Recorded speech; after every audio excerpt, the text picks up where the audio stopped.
सब देखने वालों और सुनने वालों के साथ अब से लेकर हमेशा तक होती रहे। आप देख रहे हैं गॉस्पेल चैनल यूएई बाइबल की बातें प्रोग्राम का एक नया सेशन। इस नए सेशन में मैं आप सबको वेलकम और खुशामदीद कहता हूं। आज का जो हमारा मौजू है, दीन मसीहत के लोग जब परसिक्यूशन में से गुजरे तो उनको क्या करना चाहिए बाइबल मुकद्दस के मुताबिक। इससे पहले अगर आपने हमारा गॉस्पेल चैनल यूएई सब्सक्राइब नहीं किया तो मेरी आपसे इल्तमास और दरख्वास्त है कि इस चैनल को ज़रूर सब्सक्राइब करें और फिर इसकी वीडियो को ज़्यादा से ज़्यादा खुद देखें और फिर अपने अज़ीज़-ओ-क़ारब को, दोस्त अहबाब को ज़रूर शेयर किया करें ताकि खुशखबरी का ये सिलसिला इसी तरह जारी और सारी रहे और आप भी अरशाद आज़म की तकमील का हिस्सा बन सकें। जब हम बाइबल मुकद्दस का बखूबी मुतालिया करते हैं तो इब्तदाई कलीसिया के दौर में भी मसीहों पर जुल्म व सितम होता हुआ हमें नज़र आता है। और फिर जब हम मौजूदा जदीद दौर का मुतालिया करते हैं तो पूरी दुनिया में मुख्तलिफ ममालिक में मसीह कौम पर और मसीह कौम के इबादत खानों पर जुल्म व सितम होता हुआ हमें नज़र आता है। अभी हाल ही के दिनों में मुल्क पाकिस्तान में सूबा पंजाब में फैसलाबाद की तहसील झड़ावाला के अंदर मसीह कौम पर और मसीह कौम के इबादत खानों को नजरे आतिश कर दिया गया और उनके मालो सबाब को भी लूट लिया गया और फिर उनके घरों को नजरे आतिश कर दिया गया। और इस वक्त मुल्क पाकिस्तान के झड़ावाला के मसीह कौम के रहायशी घरों बेघर हो चुके हैं और इस वक्त पूरी मसीह कौम पूरी दुनिया में इस वक्त इस वाक़या की वजह से दुख और गम के हालत में हैं।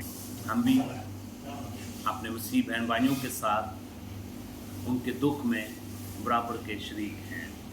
जब मसीह कौम के बेटे और बेटियां बहन भाई जब परसिक्यूशन में से गुजरते हैं, ऐसे हालात में बाइबल मुकद्दस हमारी क्या रहबरी और रहनुमाई करती है। मुकद्दस पतरस रसूल का पहला ख़त है और उसका चौथा बाब और उसकी आयत मुबारका 12वीं से आयत मुबारका 14वीं, जहाँ पे कुछ इस तरह लिखा हुआ है, ऐ प्यारो, जो मुसीबत की आग तुम्हारी आजमाइश के लिए तुम में भड़की है, ये समझकर उससे तवज्जुह न करो कि ये एक अनोखी बात हम पर वाक़या हुई है, बल्कि मसीह के दुखों में जूं जूं शरीक हो खुशी करो ताकि उसके जलाल के ज़हूर के वक्त भी नहायत खुश हो खुरम हो।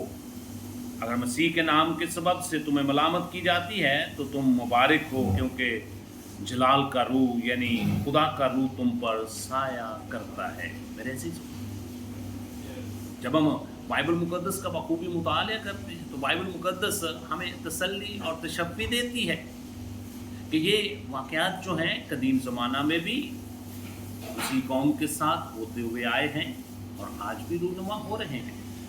लेकिन ऐसे हालात के अंदर हमारा रद्द अमल क्या होना चाहिए? बाइबल मुकद्दस हमें प्यार और मोहब्बत का दर्स देती है।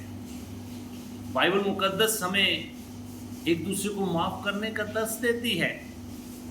गो के ऐसे हालात के अंदर हर इंसान दुख की हालत में है, रंज की हालत में है, गम की हालत में है, लेकिन ऐसी हालत में कलाम मुकद्दस हमारी रहबरी और रहनुमाई करता है कि जब ऐसे हालात हों तो हमने खुदा की तरफ निगाहें लगानी है और ईमान में मजबूत रहना है। रोमन की कलीसिया को पौलुस रसूल का ख़त और उसका 12वां बाब और उसकी 19वीं आयत से आयत मुबारका 21वीं तक लिखा हुआ है, ऐ अज़ीज़ो, अपना इंतकाम ना लो बल्कि गज़ब को मौका दो, क्योंकि ये लिखा है कि खुदावंद फरमाता है कि इंतकाम लेना मेरा काम है, बदला मैं ही दूंगा। बल्कि अगर तेरा दुश्मन भूखा हो तो उसको खाना खिला, अगर प्यासा हो तो उसे पानी पिला, क्योंकि ऐसा करने से तू उसके सर पर आग के अंगारों का ढेर लगाएगा। बदी से मलगूब ना हो बल्कि नेकी के ज़रिया से बदी पर गालब आओ। मेरे अज़ीज़ों, हमने बदी के बदले बदी नहीं करनी, बल्कि हमने बदी के ऊपर नेकी के ज़रिया से गालब आना है। इसीलिए यीशु मसीह ने अपनी हयात तैयबा में जब पहाड़ीवास के ज़रिया से ईमानदार रासबाज लोगों को तालीम दी, अपने शागिर्दों को तालीम दी, तो उन्होंने भी कुछ यूँ फरमाया। मत्ती रसूल की मार्फत अंजील मुक़द्दस और उसका 5वां बाब और उसकी आयत मुबारक 10वीं और 11वीं और 12वीं। मुबारक हैं वो जो रासबाजी के सबब से सताए गए हैं, क्योंकि आसमान की बादशाही उन्हीं की है। जब मेरे सबब से लोग तुमको लान तान करेंगे और सताएंगे और हर तरह की बातें तुम्हारी निस्बत नाहक कहेंगे, तो तुम मुबारक हो। खुशी करना, नहायत शादमान होना, क्योंकि आसमान पर तुम्हारा अजर बड़ा है। खुदा ने हमें नमक के साथ तशबीह दी है। नमक अपना वजूद खो देता है और दूसरी चीज़ों को नमकीन कर देता है, ज़ायकेदार बनाता है। आज मैं उन ख़ानदानों से मुखातब हूँ जो इस वक्त अपने घरों को खो चुके हैं। अपना मालो सबाब जो है वो उनका जल कर राख हो चुका है। मेरी आपसे इल्तमास है, सब्र से काम लें और अपनी निगाहें खुदा के ऊपर लगाएं। और जो खुदा ने हमें दर्स दिया है, हम एक दूसरे को माफ़ करें।